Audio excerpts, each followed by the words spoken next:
I really loved Phil's message last week. I thought it was really inspiring. And one of the reasons is because he didn't stop telling the story of Joseph when Joseph starts turning to the dark side.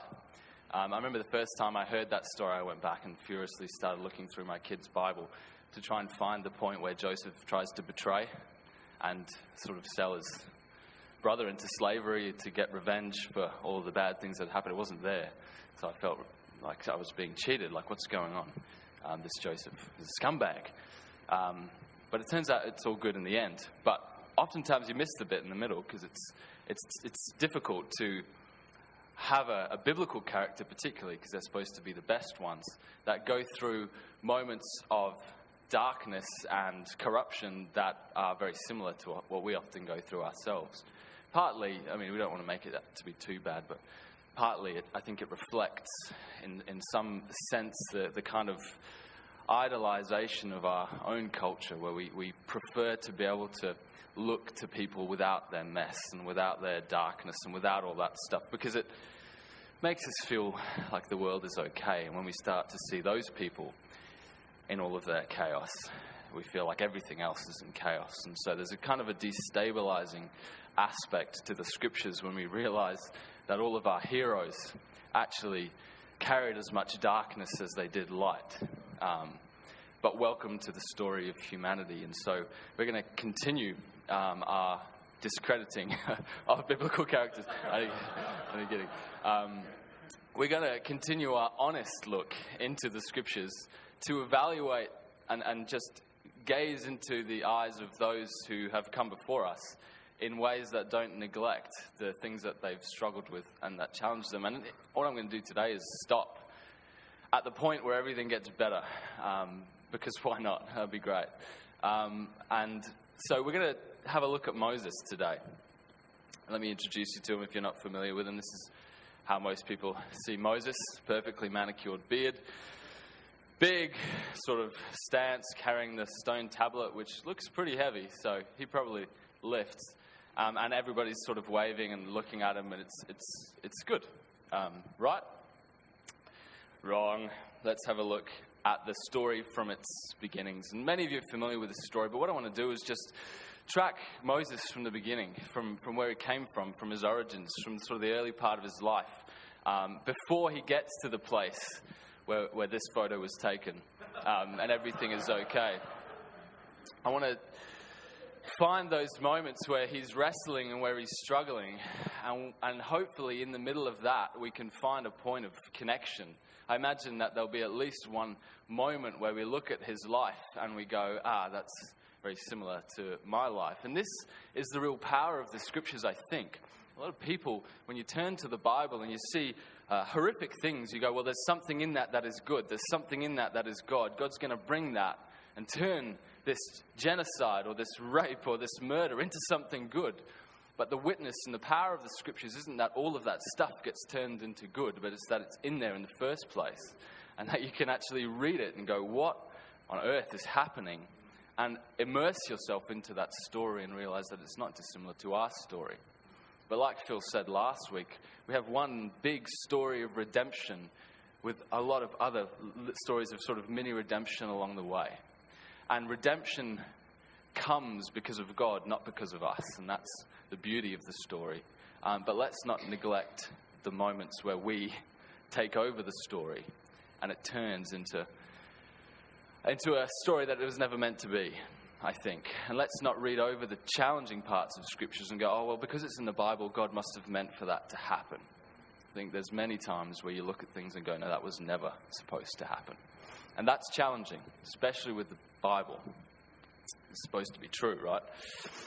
But when we realize that the Bible isn't a history textbook, it's a story of salvation. It's a story of redemption.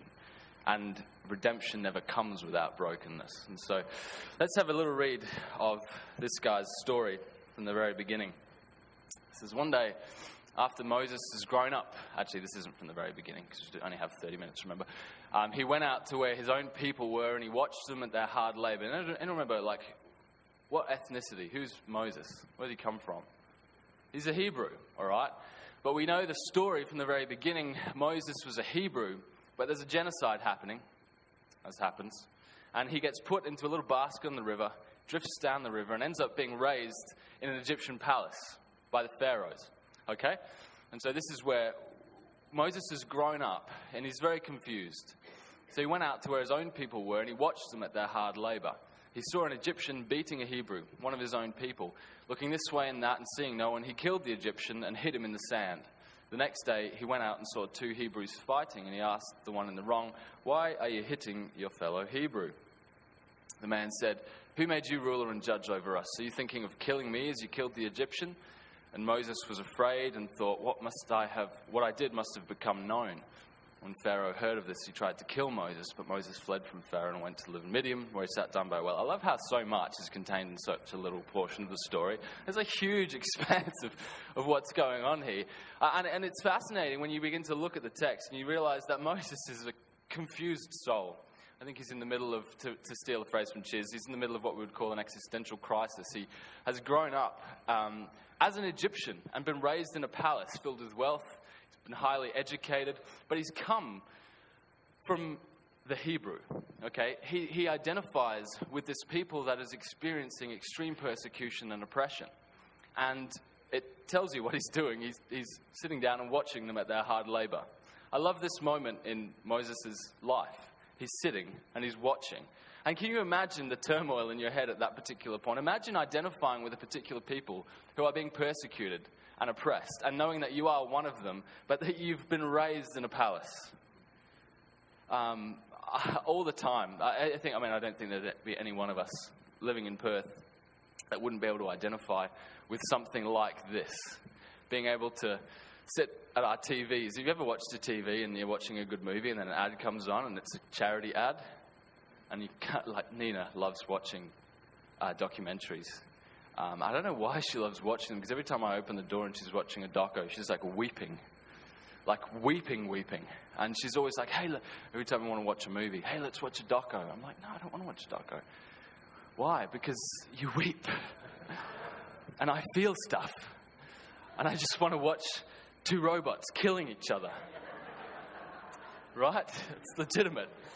But the reality is, for me, and it's a very serious and honest thing, is when you immerse yourself and expose yourself to that kind of stuff, there's an intense conflict that begins to erupt inside of my own heart, because I'm sat there on my really comfy couch watching a flat screen TV, listening to the troubles of the world, going, wow, I should really help with that. How am I going to help with that? You ever have that feeling of helplessness, of going, look, I want to help. I really do. But I've got, like, my degree to finish. I've got my job to go to, right? I've got my family that needs feeding. Those are all legitimate things to hold in balance. And we sit back and we watch people at their hard labor, at their suffering and oppression. We go, how on earth am I supposed to speak into this? I identify with Moses at this point in his identity crisis. This is the first point in Moses' life. I'm going to have a look at Moses in Egypt and then Moses in Midian, and just have a look at how he begins to shift and change in his thinking. Because we all know the story when he gets to the burning bush. The voice speaks and he gets sent. But it's what leads to that moment and what qualifies him as a man that can go back into Egypt. That's what's important for us. We hear stories of redemption, but stories of redemption without stories of brokenness often leave us feeling confused and helpless. What are we supposed to do? How are we supposed to go? And that identity crisis is important, because he was a Hebrew raised as an Egyptian, but as the story turns, he becomes, he's an Egyptian in the Hebrews' eyes and a Hebrew in the Egyptians' eyes. And he lives without a people, and we find that a little bit later on. But the story goes that he sees an Egyptian beating a Hebrew, and that kind of feeling inside of conflict of going, I need to do something, I must try and help, erupts, doesn't it? He gets to that place where he sees an opportunity to be able to help. And so what does he do? He kills the Egyptian. But don't worry, it's in the Bible. God meant for that to happen. Right? Wrong. Totally wrong. I've heard many stories where that's told and it's just flipped and gone, yeah, it seems bad, but God's good, so it's good. And I think, no, God is good.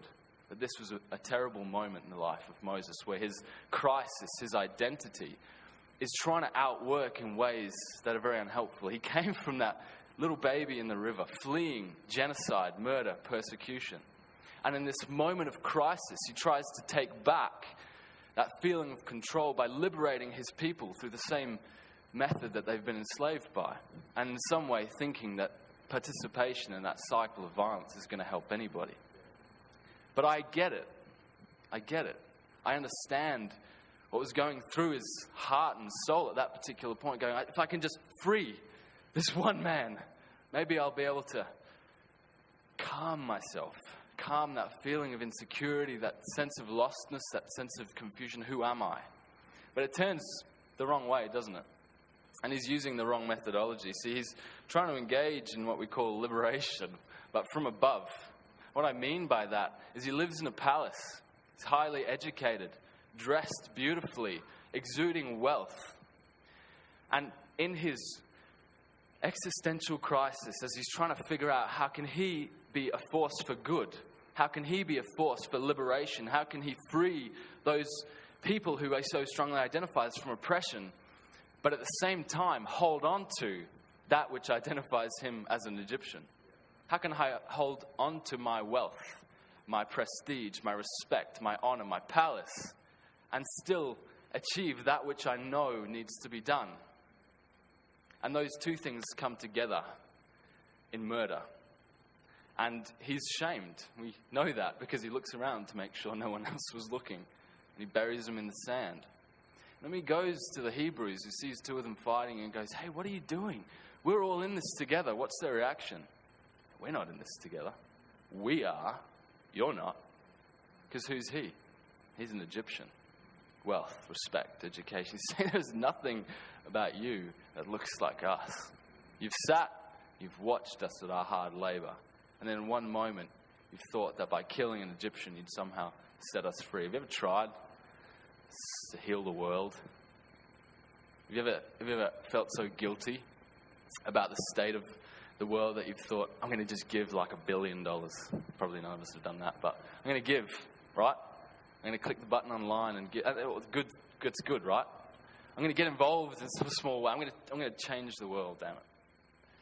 But then you turn to the scriptures and you hear repeatedly this voice of sacrifice, this voice of surrender, this voice that sounds not like it's coming from there, but it's actually coming from here. And come down, live, feel, experience what it is to live amongst the people. I was talking with my friend about this passage and just going, it's so confusing because I so identify, but it's so wrong, but I get it. Like, how do we interpret this? And he says, how do we save? How does Jesus save? See, Moses is trying to save in a way that doesn't save. God came down, lived amongst us. We use the word incarnation. He lived and breathed and worked among us. And my friend said, is it about incarnation or is it about drone strikes? He said, do we sit up there and go, I'm going to fix everything. I've got this bird's eye view of the world. And I'm going to target this and this and this and this and this, and that's how I'm going to fix it. The problem is that has never fixed it. Because if you're not living amongst the people, if you're not living amongst the Hebrews, one, you'll never feel the pain that they felt. And secondly, they'll never respect you. Because you're trying to carry one thing here and one thing here, and those two things, it's difficult. And I'm speaking as one of the Egyptians. So don't hear me wrong. And I'm not saying really anything practical. I'm just highlighting the tension of the story that I identify with Moses before he was the symbol of redemption, before he was the symbol of liberation, before his name was synonymous with Israel's faith. I identify with him before that, in that crisis moment, trying to figure out how can we participate in the work that God is doing without coming from here, but from coming down there. He's rejected as an outsider because nothing about him speaks of their story. And such is the strength of his convictions that he runs.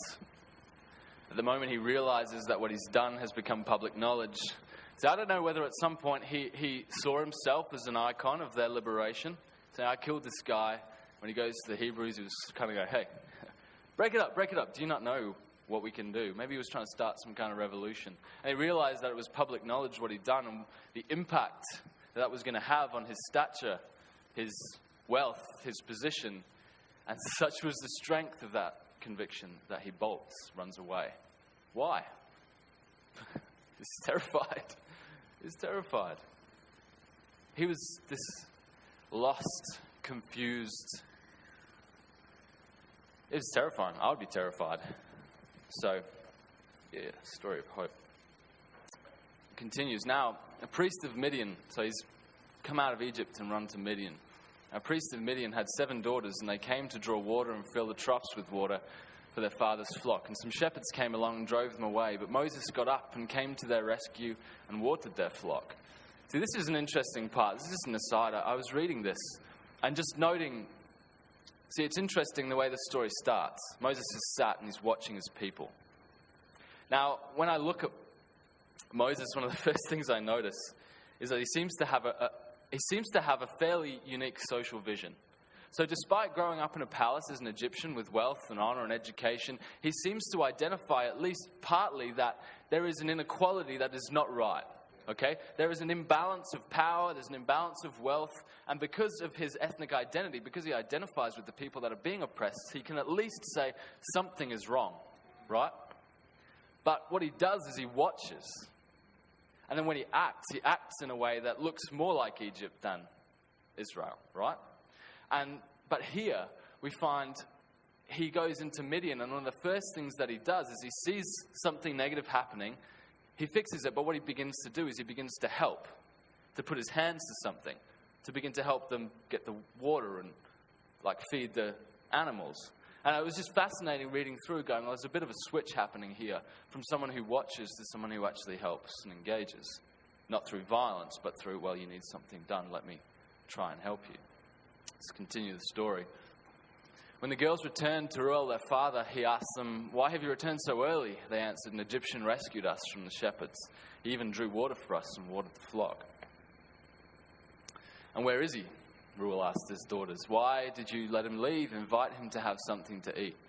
Moses agreed to stay with the man who gave his daughter Zipporah to Moses in marriage. Again, it's happening so fast. Zipporah gave birth to a son. Boom! And Moses named him Gershom, saying, I have become a foreigner in a foreign land. During that long period, the king of Egypt died. The Israelites groaned in their slavery and cried out, and their cry for help because of their slavery went up to God. God heard their groaning, and he remembered his covenant with Abraham, Isaac, and Jacob. So God looked on the Israelites and was concerned about them. So he had a vision for how the world was supposed to work, but he tried to make it work in his own strength, in his own power, using the tools and resources at his disposal, and he'd made a right mess of it. And he was ashamed, and he ran. And now he's no longer a Hebrew to the Egyptians or an Egyptian to the Hebrews. Neither of those was particularly exciting, but he was neither an Egyptian nor a Hebrew living in a place that was completely unfamiliar to him. He was completely lost, completely alone, except for the wife that he just picked up. And he declares, I am a foreigner living in a foreign land. And so you can see the journey of Moses from palace to shepherd, someone who had everything leveraged to their advantage, to now someone who is experiencing a complete loss of everything. Resources, identity, in a place where no one knows who he is, where he's come from. And perhaps that's a good thing, but you get the sense from Moses that he was experiencing the pain of loss. And he was experiencing the pain of a crisis, and even named his son foreigner. And what is fascinating is it's in this space, this lostness and brokenness, this place of fear, that Moses' character begins to, I think, form in a new way. And there's a brokenness that begins to be transformed into beauty.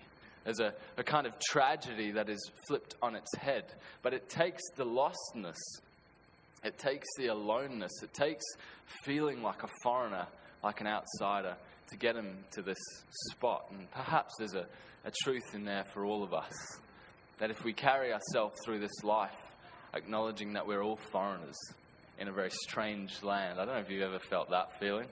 As looking around, like, we know each other, right? And we have our houses and we have our friends and we have our places that we go to for work. Have you ever just even briefly felt like no one gets it, no one gets you, like you're a foreigner, you're an outsider, no one really understands you at your core? I think most of us live life like that. Maybe it's a part of being human. In fact, maybe it's a formative part of being human. Maybe that is the moment that God not just wants to use, but maybe that's actually what qualifies us. I remember hearing, it was at our summer camp, I think it was back in January or February, where Jonathan Martin said, it's not that God just uses our brokenness and turns it into something else. It's that our brokenness actually qualifies us. And when you begin to look at the characters in the Old Testament, you realize it's not that God just took broken people. It's that it appears that it's the broken people that are the only useful people to him. And this becomes the crux of Moses' story, is without this, there is no tablets of stone. There is no water being parted. There is no redemption through him, at least. Because this is where Moses realizes what is important. Let's go to the part of the story that we're familiar with. Now Moses was tending the flock of Jethro, his father-in-law, the priest of Midian, and he led the flock to the far side of the wilderness and came to Horeb, the mountain of God. There the angel of the Lord appeared to him in flames of fire from within a bush. Moses saw that though the bush was on fire, it didn't burn up. So Moses thought, I will go over and see this strange sight, why the bush does not burn up. When the Lord saw that he'd gone over to look, God called to him from within the bush, Moses, Moses. No, stay. And Moses said, Here I am. Do not come any closer, God said. Take off your sandals, for the place where you're standing is holy ground. And then he said, I am the God of your father, the God of Abraham, the God of Isaac, and the God of Jacob. At this, Moses hid his face because he was afraid to look at God. Why was he afraid? Is it just the fear and the reverence? Potentially. That was a big part of it. I think there's also a part of it where Moses was ashamed of who he was, of what he'd done, where he'd come from.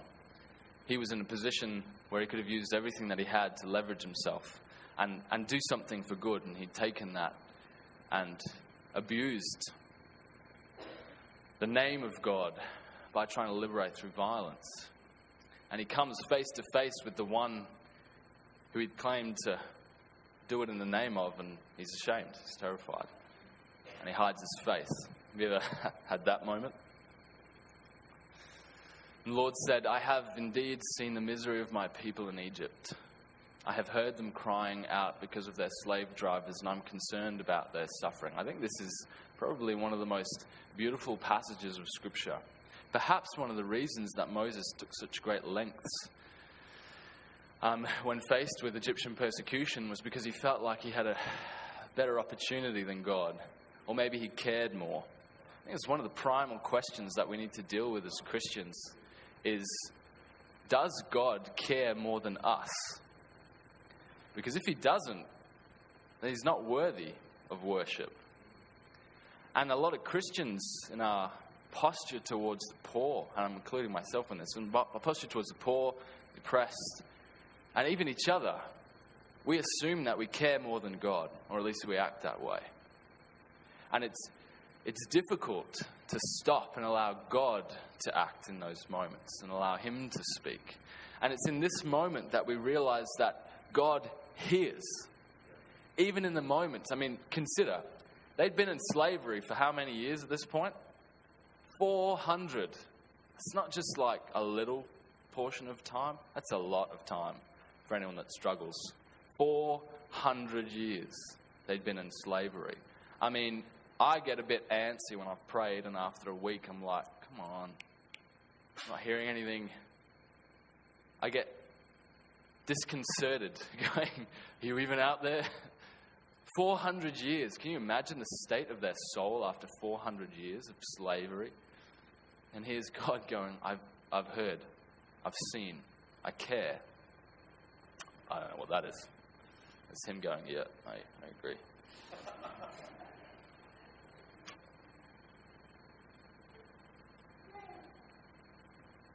Okay.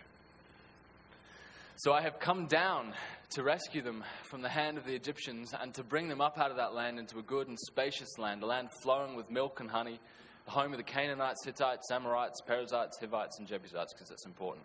And now the cry of the Israelites has reached me, and I have seen the way the Egyptians are oppressing them. So now go.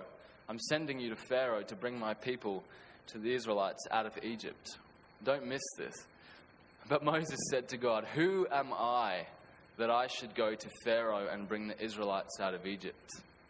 This is fascinating. Who am I? Many of us would have asked that question at some point in our lives. And this is the landing spot for this story. A lot of people will interpret this passage, and it's correct in part, by saying Moses was really insecure. You know, he had a stutter, he had problems, and he was kind of going, who am I? I'm not capable. I've not been to any public speaking seminars. I don't have the kind of the quals, whatever. But consider where he's come from. Consider the fact that he's tried and failed to do something good, but done it in a very wrong way. Consider the fact that when faced with the reality of his conviction, he fled. Consider the fact that he spent most of his life not knowing who he is, and so not doing things the way that he knew should be done. He's carried his vision, but not been able to act it out, and even not acted on it. And so he's feeling shame, he's feeling guilt, he's feeling crisis, all of these things at once. And when God says, I've come and I'm going to send you, which is his modus operandi, it's the way that he works, Moses says, who am I? Not because of his stutter, but he's saying, who am I to go and see Pharaoh? I used to be Pharaoh. I used to be the one living in the palace, oppressing the people. I used to be the one watching. I used to be the one contributing to that. I'm a hypocrite. I'm the same as them. You think if I stand before them, that the Hebrews are going to listen to me, and that the Egyptians are going to take me seriously? Because he was a Hebrew to the Egyptians and an Egyptian to the Hebrews, and he didn't even know who he was. And so he says, who am I? God's response, it doesn't matter who you are. It matters who I am. And that's all that matters.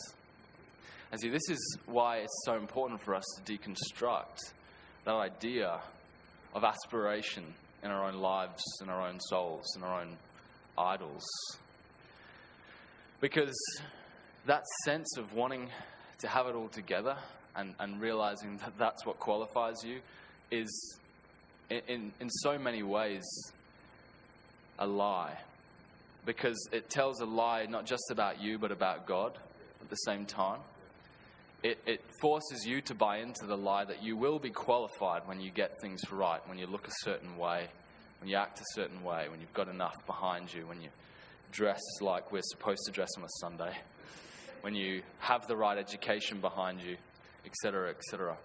God dismisses that. He takes a man who is in the depths of his brokenness. He hasn't even started to work his way out of it yet. And God takes him in that space. And when he questions, and this is where Moses' humility is astounding. He at least has the self-awareness to go, not me, not now, wrong season. You should know that. God says it doesn't matter. In fact, it's the perfect season, because everyone will realize it's not about you. There'll be no pretense. It'll be all me. And that's all that matters. It's all that it takes to transform the darkness into light. It's all that it takes to transform the oppression into freedom. It's the only ingredient for liberation. It's God. And someone who's willing to allow God to speak. So God says, I'll be with you. And this will be the sign to you that it is I who sent you. When you've brought the people out of Egypt, you'll worship God on this mountain. God's acting as if it's all done. He's like, yeah, sort of, just go. Just go to Pharaoh. He'll know what I'm talking about. And we know the rest of the story, right? The oceans part, they all scuttle across, it closes up again, everyone kind of gets wiped out. There's a few sort of hurdles with golden calves and things like that, but eventually after sort of 40 years of wandering in circles, they get into the land, everything's hunky-dory for a little while, and then it goes bad again, but I digress. This is the moment where we begin the story usually, and we go off on this fanciful, right? But to carry that without this, without crisis, without brokenness, without lostness, without loneliness, without murder, without violence, without wrestling with all of that, we get nothing. And for us, I guess, to begin this series about understanding how messy the Old Testament is and how much the Scriptures offer us a critique of our own life, our own Facebook profiles, our own selfies. Look how great life is. Like, I love that. It's great. But it tells a lie that everything's okay. And I don't know, I kind of naturally am a pessimist. So realist, sorry. I got that one wrong. I look at all of that. Yeah, yeah, kids. I look at that, I'm like, man, your life is awesome. Liar. Because it makes me feel so bad where I'm coming from. But this helps. And there are people that have much harder lives than I do. And to form ourselves in that down here. And to realize that that is the crucible for greatness. But for not for our greatness, for God's greatness, is one of the most powerful and liberating things that we can experience. And in a sense leads us into a place where we are liberated and freed.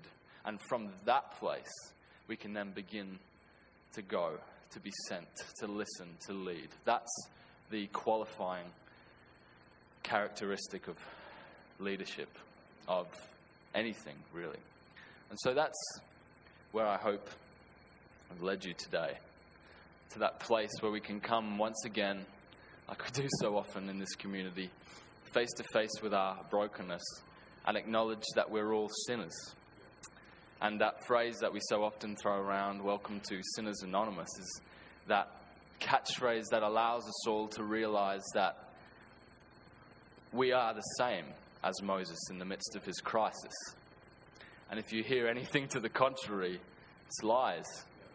And what we need to do is be honest and be open about that and realize that in the midst of all of that pain, something is being formed if we listen to God's voice and respond in obedience. And that really is the only terms and conditions apply on this, is that it is easy to lose yourself in the midst of identity crisis. It's easy to lose yourself in the midst of pain. But if you allow yourself to listen, and sometimes you got to listen really hard because the voice is so quiet, such a whisper. Sometimes everything else is so loud that it's difficult to hear. Sometimes there's so much in front of you that's hard to see. But if we're quiet and if we're still, then we will come to that place where we can go, God, who am I? And I'll go, it doesn't really matter at this point. It just matters who I am, and we'll be able to obey. Is that all right? As we come around the table, am I doing I think it's important. Let me just pray for us, and then we'll come around the table. Lord, we want to thank you so much for your word, for your Son, for the testimony of incarnation. We want to thank you for the Scriptures and the honest picture they give us of a myriad of lives thrown into chaos. And we thank you for the honesty that they do in bringing us face to face with our own humanity, our own brokenness, our own sinfulness. And I pray more than anything this morning that as we come face to face with ourselves and each other, that we would be quiet and still enough to hear your voice speaking, and we would allow ourselves to be open enough to the voice which says, it's not you, it's me. I will lead you through this time. That we would all come face to face with the God of the burning bush at some point. And like Moses, we would respond with just enough courage to obey. And that through that we would see your Spirit work in ways that bring freedom, that bring hope, and bring life to places that previously had none. Amen.